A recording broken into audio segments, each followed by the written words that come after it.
What up, dudes? It's Gaz, and welcome to the Warframe video. So, we have another annoying to grind out weapon today, and that's going to be the Sepulcrum. Before we get into the video about how you obtain this, and the build and all that stuff, and some gameplay, make sure you sub to this YouTube channel, hit the bell for notifications if you'd like to see these videos go up every day. Also, we got a Twitch channel at twitch.tv/Gaz_TTV, where we have some fun. Alright, so we're going over the Sepulcrum today, and this thing is not extremely easy and simple to obtain. It's actually going to come from Deimos, Entrati Syndicate, and let's just quickly show how annoying it is to build before we even get into anything here. So, you need to go to the Father NPC, get the blueprint from him for 4,000 rep, get the barrel blueprint for 2,000 rep, and then also get the receiver blueprint for 2,000 rep, and then you're not even halfway done yet. Now you need to build the barrel, which takes 12 hours. It takes rare gems to build it. It takes some fish parts to build it.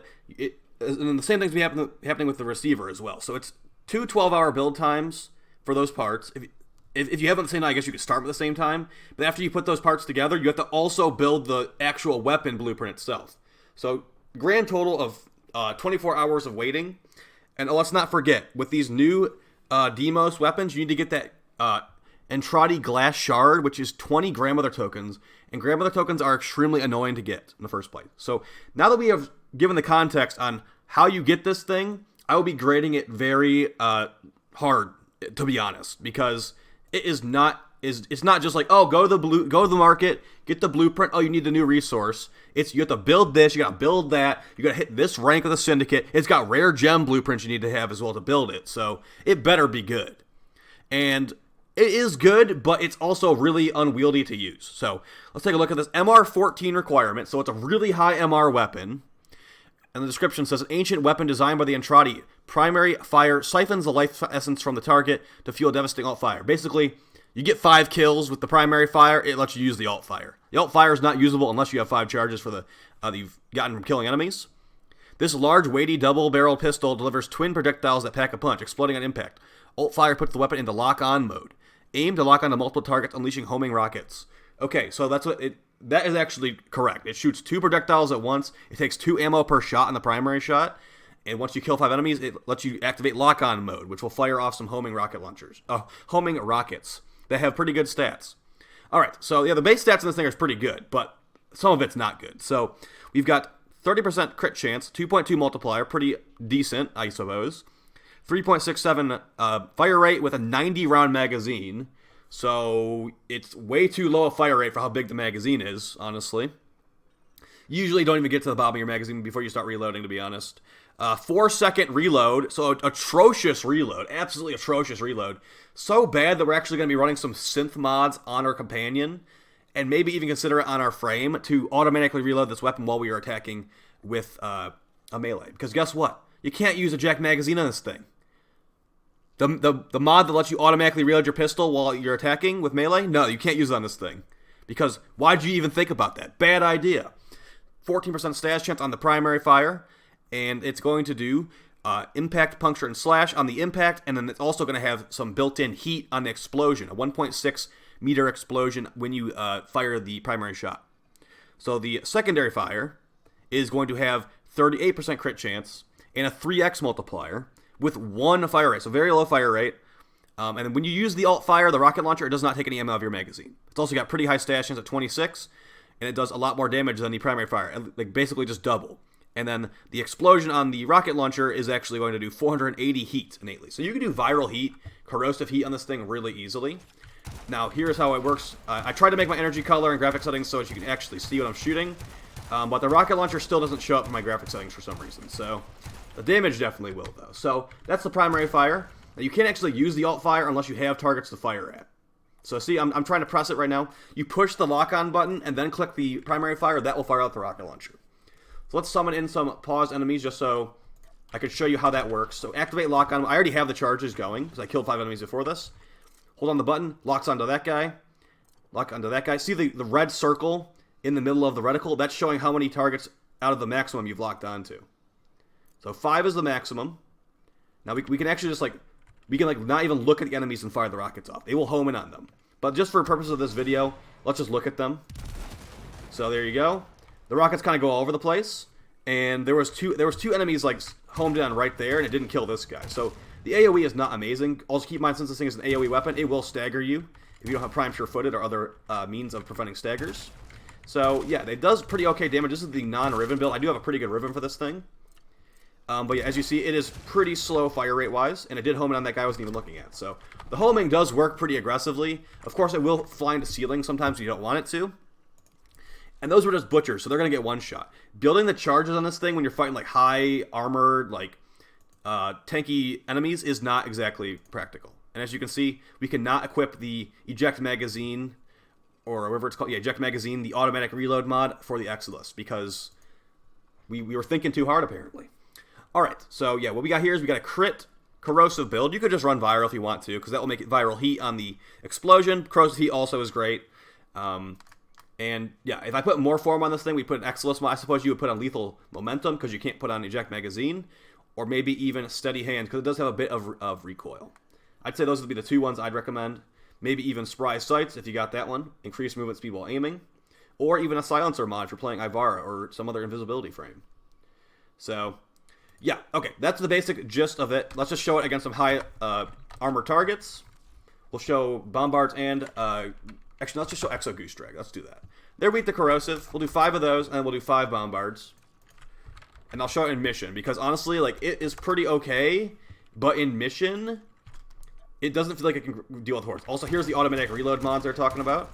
So I got that equipped. I have that on my companion, so I melee, and the gun is reloading as, see, it's back to 90. So those mods I'm actually talking about are called the Synth mod set. So on my companion, I've got 2 of them. Synth Fiber will increase the armor of the companion when I pick up a health orb, and Synth Deconstruct will make more health orbs drop when the companion attacks stuff. Doesn't actually matter. We're just looking at the bottom text right there. The set bonus holstering primary and secondary weapons reloads 10% of the magazine per second. That's honestly enough. You only need 2 of them. You could technically put another one on your frame as well. It's going to be called Synth Reflex, which lets you have faster holster speed. And there's also one for the pistol, but I don't recommend that at all here. That's going to be called Synth Charge, I think it's called. Maybe you can't even equip it on here. Okay, well, I believe there's another one, but I don't know where it went. So, yeah. Maybe you can't equip it on the Sepulcrum, which is weird, but whatever. So let's just quickly pause these guys. Alright, so this is a corrosive crit build. 1 headshot, didn't scratch him. So that's what I'm saying. Like, I want to grade this thing very, like, sternly, I guess I'd say, because it is so annoying to get. And, like, honestly, a tombfinger kit gun does this just as good. It is not requiring me to, like, do all these build times and, like, grind out in Trotty rank and get a Grandma shard. Those are the worst, dude. So, as you see, those are all headshots, body shots. I mean, it's an AoE weapon. It's kind of nice, I guess. Very low AoE. Like, it will hit those 2 guys, but it has damage fall off as well. See that guy's taking 74 damage? So, yeah, let's just hop into mission. Oh, by the way, before we hop into mission, let me just show my Riven. On these guys. It honestly, like, I'd say it's not worth it.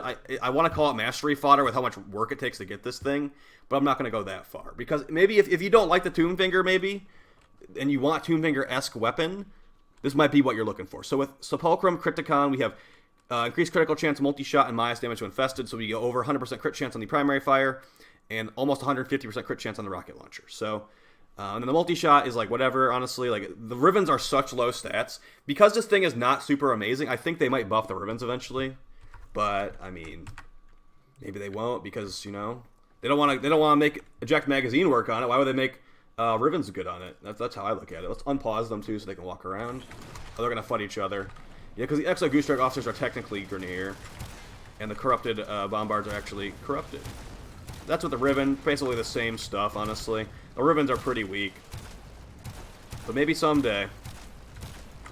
Alright, see, as you can see though, like, the magazine that we have is ridiculously sized. Like, if I was to change this weapon if I was DE and, like, make it more appealing, I'd say reduce the magazine size, increase the reload speed. Maybe even increase the fire rate, too. Because this magazine is way too big for what we're doing with it. Let's use the lock-on feature on these armored enemies. Alright. And that's the lock-on with a critical chance multi-shot negative Riven. So, I could just use my, like, you know, weapons and, like, you know, do that instead. So, yeah, it's not phenomenal. It's not phenomenal, really. So let's get into that gameplay, though, of a Steel Path mobile defense, because I had to clear this node out. And the game, the network is about to kick me off, so here we go. So I'm going to try to use the gun as much as I can remember to. Like I said, using a pistol against a horde of enemies is not really like exactly what you're looking to do, but you could technically do it. It does have AoE on the shots and the primary, or on the shots and the secondary, and this is with the Riven, just to be clear. You could also run, if you wanted to like red crit with this thing, and you had a crit chance negative Riven, I think the math might just be close enough that you could like, if you had the Adarza and Avenger, you could red crit with the rocket launcher. But like, I don't really run around with Adarza all the time, to be honest, and I don't really recommend Adarza the most. Like, if you don't care about resources, sure, Adarza is a 60% crit chance at all times, or almost all times. And that might be good to you, but like, as far as I'm concerned, I'm already doing enough damage that without that 60% additional crit chance. So going for max damage in this game doesn't even usually matter, because we're already killing everything easily with the non like basically just not an extra layer of damage is required a lot of the time, like Adarza, for example. So yeah, as you can see, like I already given up on using the pistol for all these enemies here. I'm just like using Mark for Death with the Scythe. It's much better at clearing out enemies. But yeah, like, I mean, it's killing the infested in one shot. Now we got the rocket launcher charged up. The rocket launcher also takes a little bit of time to home in. I don't really like that.